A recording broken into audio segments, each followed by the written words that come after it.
was like, why would you do that to your own child? But specifically him. You have 2 other kids from this. They all from the same father. Why him? And I don't know how they wouldn't get hurt seeing him cry like that.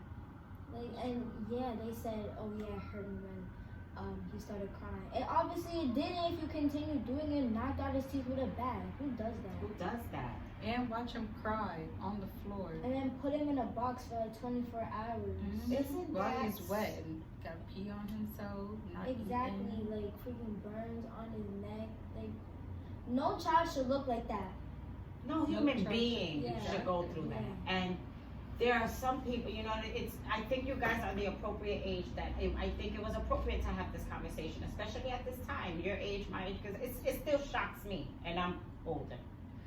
But you as a child, especially in this new school, there are people from different demographics in your school now. They have different dynamics in their home that for a very long time, you kind of share the same dynamic of your other classmates. And I say that because you went to school in a,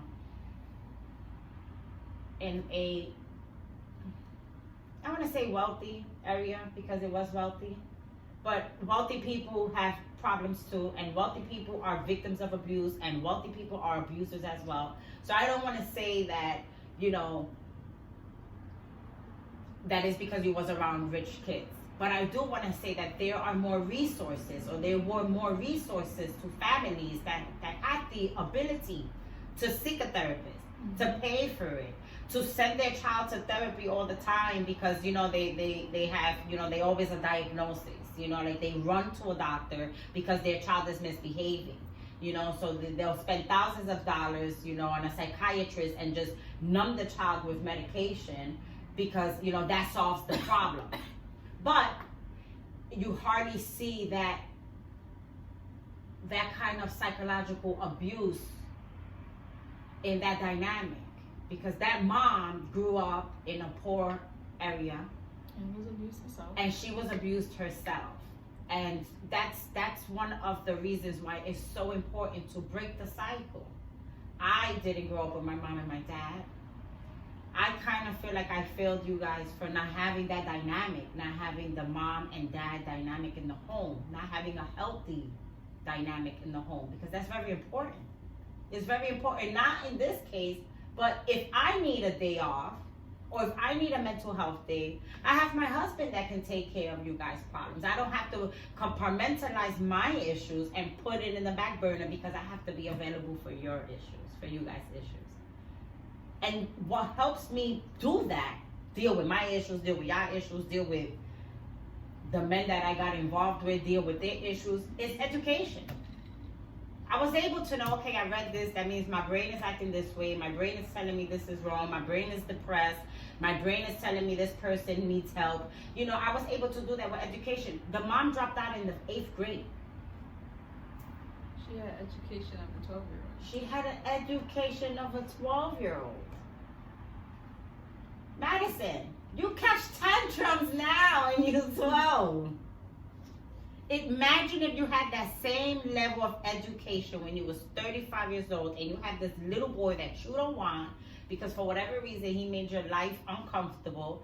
How would you know how to deal with him if not inflicting pain because you have emotional pain? So if you have emotional pain, go to therapy. It's But I not don't that understand hard. why. How she do you has- know about therapy? What? How do you know about therapy? Because we talk about it. Like, you ask me if I need therapy and I say yes. Because, sometimes I get problems because sometimes, I don't know why, but I get sad out of nowhere. And I don't talk to people anymore like I used to. Because when I was emotional, I would talk too much. A little too much. Yeah, but now I don't talk to people. But here's the thing, and then I'm glad that we're having this discussion. You have the resource to do that, so you don't have to bottle it up inside. So you can hate me because I'm asking your ass, or I'm telling you to go wash the dishes, or I'm telling you that you can't do something, or I'm telling you that I don't like the way you behave, and you can't stand the fact that I'm telling you something that you don't understand. You have somebody else available to say how much you hate your mom. And you have somebody else available to tell you, well, your mom is doing this because of this reason. Other than your mom. Because a lot of moms say, I'm telling you to do this shit because I fucking said so. That's... No one can tell me at 40 years old, and that's why I get in trouble. Because no motherfucker in this world is going to tell me, I say you have to do this because I said so. Because if I feel safe and if I feel that I can handle my shit, I'm going to handle my shit. If I pay my bills, I go to work. The only dictator in my life is the fucking dollar. Because that's the only way I can survive. That's the only way I can eat. That's the only way I provide shelter for myself. So whoever provides me that dollar has some sort of authority figure over me. Because I need them. Like I provide the dollars to y'all. Y'all need me. So if I say go clean the fucking kitchen, go clean the fucking kitchen. Right? That's just the bottom line. So when you have your own kitchen, I could go in your kitchen and look at it and be like, damn, when you gonna wash that pot? You're gonna tell me it's my kitchen. You don't like it? Go sit over there. I'll pay the bills up in here. This is my kitchen. That's the thing with authority, you know, and that's the thing with knowing the difference. And that comes from having resources. Having a mom to tell you, hey, what are you going through? You want to talk to somebody about it? Want to have therapy? Like you say, yes. You don't really talk, but you have your avenues. I'm constantly asking, you okay? Are you okay? I'll be trying to be your therapist. Are you okay? Yeah, mom. Yeah, mom. I'm like, all right, she's okay. She's talking. At least even if it's 3 little words, she's talking. But this is why education is so important. Because you learn how to handle with things you can't. You learn how to deal with things you can't handle. By yourself. And even her, she manipulated, I believe she manipulated the boyfriend. I believe the boyfriend did those things. She had the power to tell him no. She had the power to say, don't you ever touch my children. She said it. She said, if you don't do it, I'm leaving you. I think that was his biggest fear, losing her. Disgusting. Maybe because he's obese. She really thought she was cute with that makeup though. Like, it's ridiculous. And now look at her, she's obese too. You saw the liner shit that she had over her lips. Like, Did you who see does her that? You said into the eye. What is this called? The eyebrow. Like a fucking pantsuit. Like she looks psychotic. She looks psychotic. She looks psychotic. And then where is her mother? Her mother took Gabriel, but then why her mother didn't take care of her? That is true. And then she said that she was like playing with herself, and then that she was trying to act like the victim, what Hannah said, and telling her about, oh, you remember when I was playing with myself and you were recording it? And I was like, right. And why they got a murder case on me? I wasn't in the room, you was. I just put some sweats on. exactly. Like, Disgusting. that's obnoxious. Obnoxious. I love it. Especially to yell in court. That's embarrassing too. Cause you don't make a mockery of a courtroom, right? You know that, right? If I was that boy, I would have been, oh my gosh, shut up. I would have been like that in my head, because like, how is she gonna embarrass him like that in front of, especially the judge. The judge is like the judges, so. But I feel like he should have left. If he knew what she was doing to Gabriel, he should have like, that's not cool. And his biological dad. Call social services and be like, go to the house and talk to Gabriel. Yeah. I have pictures. This is not normal. One thing that is scary too about a mom is sometimes, and you guys, we had this experience. You know, unfortunately, sometimes mom, they just don't want to be alone. Right? I was one of those. I was one of those moms that I say, you know what, I'm tired of being alone. Enough is enough. And let me try to work something out with someone who's showing interest in the family dynamic. That didn't work out. And I, you know, to not get, because that's beyond the scope of this discussion. What I try to say is that you never, ever know someone 100%. You never know who you're opening your door to. That is something that I've been by myself. I've been married with your dad for a long time, but you know what? I've known him for 20 years. I know, I could smell his fucking fart by just closing my eyes. All I have to do is close my eyes and I can smell his fart, I can smell under his arms, I can smell his breath, because I've been around him for so long that I can say I know. And he also knew his family when he was younger. And he knew yours.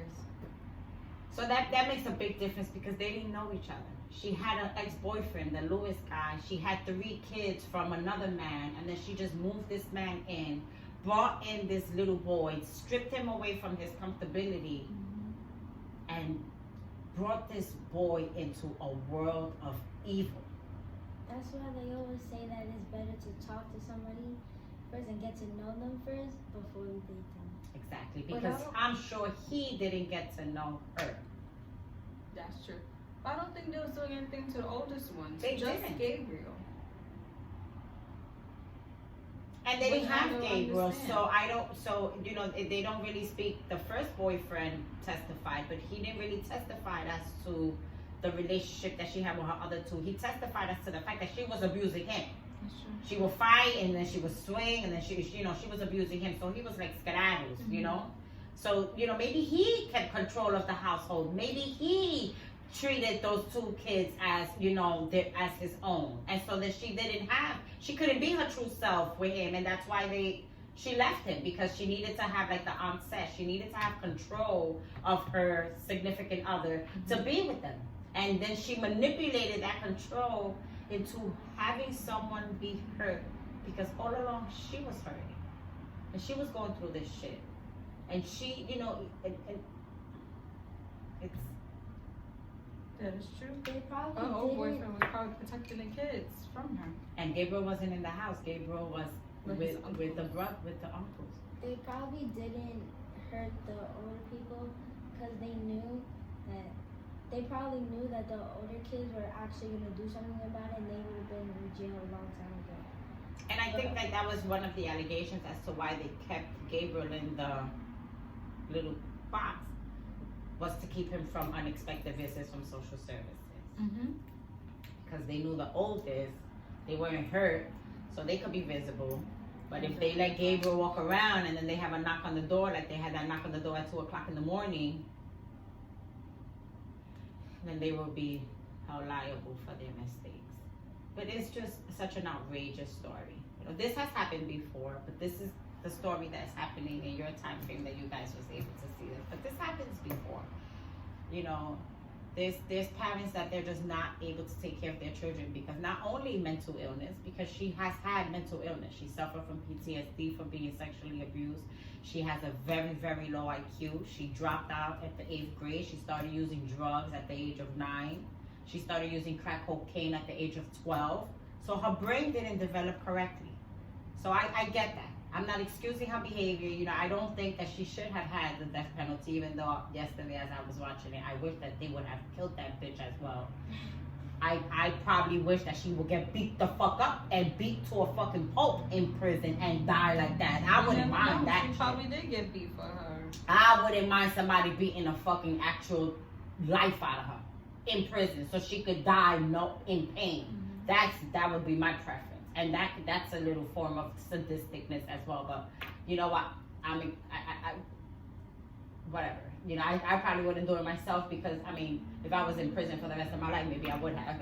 But if I had the means to do so, but, you know, being a member of society and try to be a human being as someone else, I'd rather treat her, you know, as the woman that I would like to be. If I had the resources to treat her, to make her feel better, to make her brain work, I think I would take a crack. The man, there was no problem with his brain. He had a job. He cared for elders. He sustained employment for long periods of time. He was in a job for 3 years. As a security officer, then he went to the retirement. So taking care of old people. Yeah.